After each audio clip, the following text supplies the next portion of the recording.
ममता बनर्जी ने ईडी के खिलाफ अलग अलग फाइल लॉन्च किए सुप्रीम कोर्ट के अंदर। पूरी प्रोसीडिंग चली और अब ममता बनर्जी कह रही है कि एसआईआर जो हो रहा है हमारे देश के अंदर वो बहुत गलत चीज है।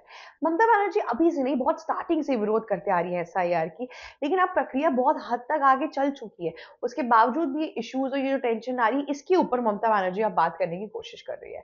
यहाँ पे दूसरी ओर शुभेंदु अधिकारी ने ये स्टेटमेंट जारी कर दिया है कि ममता बनर्जी को अगर इस बार भी वोट दिया गया और टीएमसी इस बार भी गवर्नमेंट के अंदर आई तो वो दिन दूर नहीं जब वेस्ट बंगाल के अंदर मोस्टली लोगों को यहाँ पर बुर्का पहनना पड़ेगा। ऐसा स्टेटमेंट आखिरकार शुभेंदु अधिकारी ने क्यों दिया, बात क्या थी, इन सब चीजों पे चर्चा करते हैं। सबसे पहले मैं आपको लेके चलना चाहती हूँ कि उस पूरे इंसिडेंट पे जो हुआ था थोड़े टाइम पहले जब ईडी ने आईपैक के ऑफिस में वेस्ट बंगाल में पूरी जांच की थी, उसके दौरान ममता बनर्जी एकाएक पहुंच गई। ममता बनर्जी ने बोला कि तुम यहाँ पे इलीगली जांच नहीं कर सकते हो और अंदर जाके अपनी ग्रीन कलर की फाइल्स लेकर बाहर आ गई। जब वो फाइल्स वैसे वहां बाहर लेकर आई तो ईडी ने बोला कि अरे अभी हमें जांच करनी दीजिए, हम तो मनी लॉन्ड्रिंग के केस पर आए हैं, यहाँ पे आपकी पॉलिटिकल पार्टी के खिलाफ हम कुछ भी नहीं कर रहे हैं। लेकिन ममता बनर्जी ने बोला कि ये कोई बात होती है, हमारे आईपैक के ऑफिस में ईडी यहाँ पे जांच पड़ताल कर रही है, हमारे बहुत से सेंसिटिव डॉक्यूमेंट्स है जो सेंटर के पास चले जाएंगे, पार्टी का राज खुल जाएगा, हमारी खुद की अपनी एक जो प्राइवेसी है वो मेंटेन नहीं होगी। तो ईडी कहता है कि ये तो कोई बात नहीं हुई, हम वो जो चीजें थी वहां पे हम सिर्फ जांच पड़ताल के लिए आए थे, हम कोई भी चीज लेके जा ही नहीं रहे थे, हम देखते उसको खत्म कर देते। खैर ये पूरा मैटर फिर सुप्रीम कोर्ट तक पहुंचा। वहां पर ममता बनर्जी ने ब्लैक शॉल एकदम ओढ़े हुए पहली चीफ मिनिस्टर बनी, इंडिया की फीमेल चीफ मिनिस्टर, जो अपने आप से सुप्रीम कोर्ट में प्ली करने गई, अपने आप को डिफेंड करने गई। वहां पे पूरा केस वेस चला, चीजें वीजें हुई और बंगाल पुलिस ने वहां पर ईडी के खिलाफ और उनके ऑफिसर्स के खिलाफ चार्जशीट फाइल कर दी। तो फिर सुप्रीम कोर्ट ने बोला ये जो चार्जशीट फाइल की इसको तो मैं खारिज और खंडित करता हूं, क्योंकि इसका कोई मैटर, इसका कोई मतलब कोई रेलिवेंस ही नहीं बनता। पहली चीज यहाँ पे आप एक चीज ये समझिए कि ईडी ने सिर्फ अपना काम किया, ईडी ने पूरे इन्वेस्टिगेशन के दौरान कुछ भी चीजें सीज नहीं की, कोई भी चीज सामान लेकर वो वापस नहीं है। साथ ही साथ इनफैक्ट ममता बनर्जी की जो टीएमसी गवर्नमेंट है प्लस वहां के एडिशनल डायरेक्टर जनरल ये लोग जो भी थे, ये सब लोगों ने काफी धमकी दे के रखा आपके वहां पे ईडी के एम्प्लॉयज को और ऑफिसर्स को कि यहाँ से अगर तुम्हें जाना है तो तुम ये सब चीजें छोड़ दो, जांच पड़ताल मत करो। ऐसे तरीके की बहुत ही अलग अलग तरीके के ब्लेम्स आए थे, जिसके बाद से ये पूरी प्रक्रिया चल रही थी। अब प्रक्रिया आगे बढ़ रही है, सुप्रीम कोर्ट की सुनवाई आती जा रही है, पर अभी तक कोई सोल्यूशन नहीं निकला है। ना ममता बनर्जी अरेस्ट हुई है, ना ईडी के ऊपर कोई सवाल उठा है। जब ये सब चीजें अपने साइड से नहीं चल पाई ममता बनर्जी के हित में, उसके बाद से ममता बनर्जी एक नया तरीका लेकर आई। ममता बनर्जी ने यहाँ साफ साफ पता है एक नई चीज क्या बोली।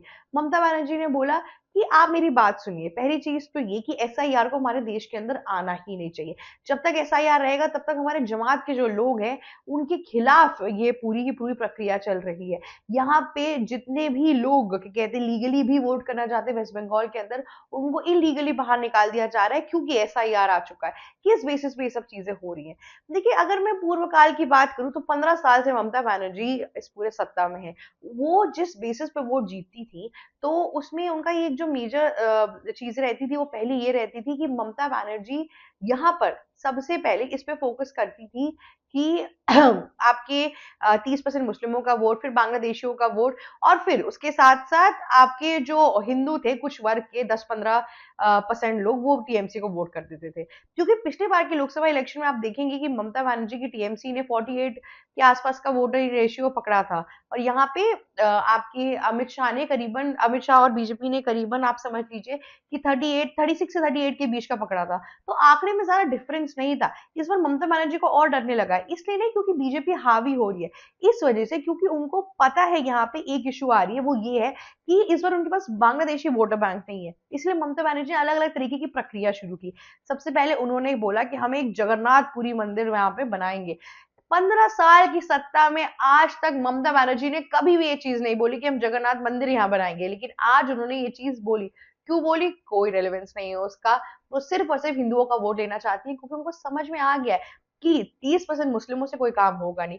साथ ही साथ करीबन 20 से 25 लाख लोगों को ऑलरेडी एसआईआर के थ्रू वोटिंग लिस्ट से हटा दिया गया है, जिसके बाद से ऑलरेडी वेस्ट बंगाल में बहुत भगदड़ जैसी सिचुएशन आ गई है। अब उन 20 से 30 लाख लोगों के बीच में ज्यादातर वोटर बैंक ममता बनर्जी का था, इसलिए यहाँ पे तिरमिलाई पड़ी हुई है, क्योंकि उनका वोटर बैंक का जो पूरा ग्राफ है पूरा शेक हो गया। उनको अब समझ ही नहीं आ रहा कि किस तरीके से यहाँ पे रणनीति अपनाई जाएगी, क्या किया जाएगा, वो एकदम ही यहाँ पे क्लूलेस हो चुकी है, इसीलिए वो इस तरीके से रिएक्ट कर रही है। अब जो उनके स्टेटमेंट्स आ रहे हैं, अब जिन चीजों में वो बात कर रही है, उनके अंदर ये दिखाई दे रहा है कि वो कितना ज्यादा ये चाह नहीं रही थी कि बांग्लादेशी मुस्लिम हमारे देश को छोड़ के जाए, बस वही नहीं चाह रही थी, उनके अलावा बाकी सब लोग चाह रहे थे। जब इतनी इन्वेस्टिगेशन हो गई, एसआईआर हो गई, अब जब सिर्फ 1 महीना बचा है, 1 से 1.5 महीना इलेक्शन को लेके, तब यहाँ पर लोग अलग अलग तरीके की नीतियां लेकर आ रहे हैं। वेस्ट बंगाल के अंदर इस टाइम पे सियासत में इतना ऊपर ही नीचे चढ़ाव चल रहा है कि मैं आपको क्या बताऊं। टीएमसी के सारे लीडर्स इस टाइम सोच रहे हैं कि अब क्या करें, कैसे करें। शत्रुघ्न सिन्हा ने ममता बनर्जी को बोला कि एसआईआर की प्रक्रिया में सबसे ज्यादा दिक्कत सिर्फ और सिर्फ ममता बनर्जी को हुई, जबकि एसआईआर की प्रक्रिया वेस्ट बंगाल में तो हो ही रही है, साथ में बिहार में भी हो गई, यूपी में भी हो गई, एमपी में भी हो रही है, इतनी जगहों पे हो रही है, पर यहाँ पे क्यों नहीं प्रॉब्लम हो रही है। इनफैक्ट आपके साउथ के स्टेट्स के अंदर भी अब शुरू होने वाली है प्रक्रिया, जब उन लोगों को इतनी दिक्कत नहीं हो रही, तो ममता बनर्जी को स्पेसिफिकली दिक्कत क्यों हो रही है, ये बहुत ज्यादा इंपॉर्टेंट है, इस चीज को नोट करना। ममता बनर्जी को लगा था उनका राज्यकाल चलेगा, जैसे नवीन पटनायक कल चल रहा था उड़ीसा में, उनको लगा था उनको कोई भी नहीं हटा पाएगा।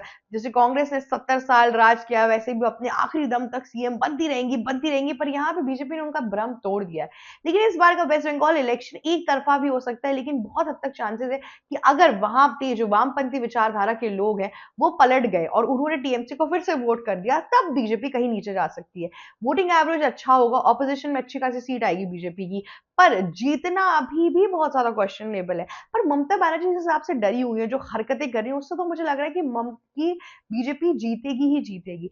देखिए जितने भी इंडिया ब्लॉक के लोग हैं, उनका स्पेसिफिकली टीएमसी का जो भरोसा है वो इंडिया ब्लॉक से पूरी तरीके से हट चुका है। उनको ये चाहिए कि बस वेस्ट बंगाल सिक्योर रहे, वेस्ट बंगाल उनकी गद्दी उनके अंदर रहे। लेकिन अमित शाह ने यहाँ पे बोल दिया कि इस बार कुछ भी कर दो, लेकिन वेस्ट बंगाल हमारे पास ही आएगी, और जब जब अमित शाह ने कमिटमेंट दी है तब तब करके दिखाया है। साथ ही साथ हमारे पास इस टाइम पे प्रॉब्लम क्या आ रही है कि सिंस बांग्लादेश में कहते हैं वो वहां पर गवर्नमेंट आ गई है, तारिक रहमान आ गए, वहां पर जो सेकंड लार्जेस्ट पार्टी जिसने जीता है वो है जमायतें।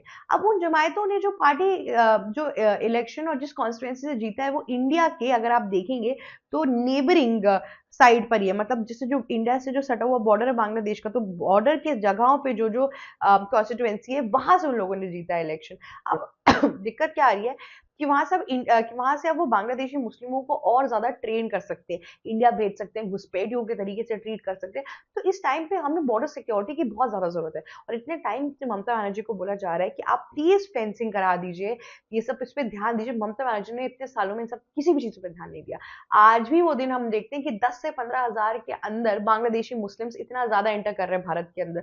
हम तो छोड़िए, पूरा बंगाल परेशान हो चुका है। एक मैंने थोड़े टाइम पहले टाइम्स नाउ की एक रिपोर्टिंग देखी थी, जहां पर ये लोग बात कर रहे थे कि कैसे टीएमसी का ही एक कार्यकर्ता कह रहा था कि ये मौका है बंगाल से 2 से 3 लाख बांग्लादेशी मुस्लिमों को हटा दिया जाए। 2 से 3 लाख एक नंबर होता है, कितना आपके ही मतलब सोचिए कि ऐसी हमारी कंट्री इतनी पॉपुलर है, बांग्लादेशी मुस्लिम्स भी आके बैठ जाएंगे, रोहिंग्या मुस्लिम्स आके बैठ जाएंगे, तो कैसे काम चलेगा। और वहां पे हिंदुओं के साथ प्रताड़ना हो रही है वहां पे। तो इन सब चीजों की वजह से इस टाइम पर बीजेपी बहुत हद तक सोच रही है कि किस तरीके से इलेक्शन जीता जाए, और साथ ही साथ सारे पॉइंटर्स जो ममता बनर्जी के खिलाफ जा रहे हैं, इसलिए ममता बनर्जी अब चुप्पी साधी हुई है।